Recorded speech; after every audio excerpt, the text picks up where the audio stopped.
Finally ঈদে আরও একটা ছবি আসতে চলেছে, সেটা হচ্ছে দাগি। তো তার ট্রেলার আজকে চলে এসেছে।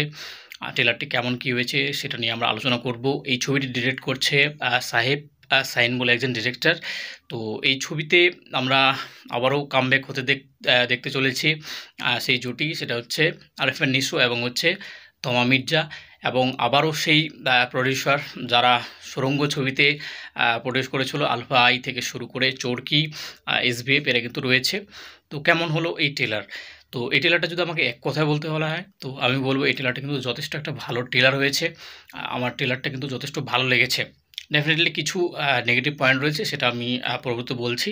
তবে এই ট্রেলারটি যেভাবে শুরু হয়, এখানে আমরা মূলত দেখতে পাচ্ছি যে আরিফিন নিশোর যে ক্যারেক্টার, সে কোনো হয়তো গ্যাং বা আন্ডারওয়ার্ল্ডের সাথে যুক্ত, তাদের সাথে কাজ করে এবং হয়তো কোনো কারণবশত তার হাতে কোনো একটা ছেলের মার্ডার হয়ে যায়।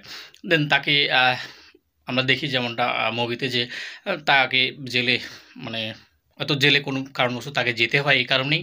অ্যান্ড যাওয়ার পরে তার যে যাদের হয়ে সে কাজ করতো তারা কিন্তু তার সাথে বিট্রে করছে, তাকে বিভিন্নভাবে ফাঁসানোর চেষ্টা করছে।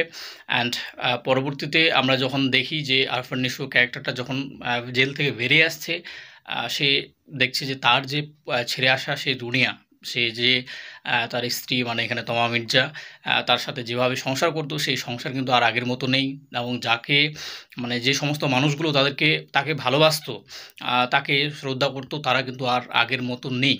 তো এর পরবর্তীতে কি হয়, তারপরে এখানে তাদের সঙ্গে টাসেল রয়েছে, আন্ডারওয়ার্ল্ডের যারা মানে বলতে পারি ভিলেনদের সাথে টাসেল, এই বিষয়গুলো নিয়ে মূলত একটা কাহিনী, খুবই বেসিক একটা টেমপ্লেট নিয়েই, খুব যে নতুনত্ব তা কিন্তু নয়। তবে কিভাবে প্রেজেন্ট করছে সেটাই হচ্ছে মূল কথা। তার কারণ স্টোরি যদি আমরা বলি, খুব যে নতুন এখন স্টোরি আমরা দেখতে পাই কোনো একটা ছবিতে তা কিন্তু নয়। সেই একই ধরনের স্টোরি কিন্তু ঘুরে ফিরে আসে। তো কীভাবে প্রেজেন্ট করছে সেটা কিন্তু ম্যাটার করবে। তো এখানে যেভাবে ট্রেলারটা শুরু হচ্ছে সেগুলো কিন্তু খুবই ভালো। এখানে আমি যদি বলি প্রোডাকশন কোয়ালিটি কথা, তো প্রোডাকশন কোয়ালিটি কিন্তু যথেষ্ট ভালো, যেহেতু ৩ জন প্রডিউসার মিলে প্রডিউস করছে। তো প্রোডাকশন কোয়ালিটিতে কিন্তু কোথাও কিন্তু কোনো খামতি কিন্তু আমি দেখতে পাচ্ছি না। এবার দ্বিতীয়ত হচ্ছে এর যদি আমি ব্যাকগ্রাউন্ড মিউজিকের কথা বলি, তো মিউজিকও কিন্তু খুব ভালো। ঠিক আছে, মিউজিকের ব্যবহার কিন্তু খুবই ভালো করা হয়েছে। এবং আমি বলবো শেষের দিকে যে মিউজিকটা মানে হয় সেটাও কিন্তু খুব ভালো যথেষ্ট। এবং এখানে গানের যদি কথা বলে, গান একটু ছোট্ট হালকা করেই রয়েছে গানটা, সেটারও কিন্তু ট্রেলারে কিন্তু প্লেসমেন্ট খুব ভালো। আমার মনে হচ্ছে গানটা খুব ভালো হবে, গানটার অপেক্ষায় রয়েছি আমি। আর এখানে যদি পারফরমেন্সের কথায় আসি এবারে, তো সেটা হচ্ছে আরিফিন নিশো ডেফিনেটলি আমি জানি আপনারাও মানে যারা যারা তার ছবি দেখেন, তো তারা প্রত্যেকেই একমত হবেন যে তিনি খুবই একজন ভালো অ্যাক্টার। তো তার অ্যাক্টিং কিন্তু যথেষ্ট ইমপ্রেসিভ অ্যাক্টিং তিনি এখানে করেছেন। খুবই ভালো লাগছে তাকে, আর যেভাবে তিনি ডায়লগ ডেলিভারি করেন সেটা কিন্তু খুবই কিন্তু চমৎকার। তমা মির্জাকে খুবই অল্প স্পেস দেওয়া হয়েছে এখানে। তো তারও কিন্তু অবশ্যই মানে সেগুলো কিন্তু দেখতে খুবই ভালো লাগছে, তাকে কিন্তু খুবই সুন্দর লাগছে। এরপরে যদি আমি এখানে ভিলেনদের কথা বলি, তাদের নাম আমি খুব একটা জানি না। তো তাদেরও যেভাবে মানে কী বলবো, লোকাল ল্যাঙ্গুয়েজে যেভাবে কথাগুলো বলছে সেগুলো কিন্তু শুনতে কিন্তু যথেষ্ট কিন্তু ভালো লাগছে। তো অ্যাক্টিং সবারই মোটামুটি করে খুবই ভালোই মনে হচ্ছে এখনও পর্যন্ত, ট্রেলার লেভেল পর্যন্ত। তো এবার কথা হচ্ছে যে এই ছবির নেগেটিভ দিক কী? নেগেটিভ দিক হচ্ছে এর যে গল্পটা, যেটা আমি বললাম, গল্পটা খুব একটা নতুনত্ব নেই। যদিও আমি যেটা বললাম যে নতুনত্ব সেভাবে গল্পে নেই, কিন্তু থাকে না সেভাবে, মানে সব কিছুতেই আমরা এখন দেখি মানে সেই পুরনো গল্পগুলোই, কিন্তু কীভাবে প্রেজেন্ট করছে সেটাই ম্যাটার।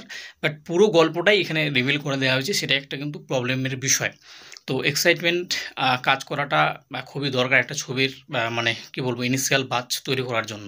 তো যেটা কিন্তু এখানে রিভিল করে দেওয়া হয়েছে, দেখা যাক। ছবিতে কিন্তু সারপ্রাইজ থাকাটা কিন্তু খুব দরকার। যদি সেরকম কিছু না থাকে বা এঙ্গেজিং কোনো ফ্যাক্টর না থাকে, যদি স্ক্রিন প্লের মধ্যে সেই দমটা না থাকে এঙ্গেজ করার, সেটা কিন্তু খুবই প্রবলেমেটিক হয়ে যাবে ছবির ক্ষেত্রে, খুবই যদি বেসিক টেমপ্লেটের হয়ে যায়। কারণ ছবিতে কিন্তু খুব যে নতুনত্ব বিষয় আমরা দেখতে পাচ্ছি সেটা কিন্তু নয়। আর অ্যানাউন্সমেন্ট যে ভিডিওটা বেরিয়েছিল সেটা কিন্তু যথেষ্ট মানে কী বলবো, সেটা একটা আলাদা ভাইব দিচ্ছিলো। সেখানে আমরা ডনের চরিত্রে আমরা দেখতে পেয়েছিলাম সেখানে। দেখা যাক সেরকম কিছু সারপ্রাইজ থাকে কি না। সেগুলো থাকলে কিন্তু খুবই কিন্তু একটা ভালো ছবি কিন্তু হবে। তো আমার মনে হয় বরবাদের পরে যদি কোনো ছবি থাকে তো এটা কিন্তু টপ করে দেওয়ার মতো ছবি। এছাড়াও আরেকটা ছবি রয়েছে, আমি খুব শীঘ্রই তারও রিঅ্যাকশন নিয়ে আসবো। তো তোমাদের যদি ভালো লাগে অবশ্যই তোমরা লাইক অ্যান্ড শেয়ার করবে। Thank you.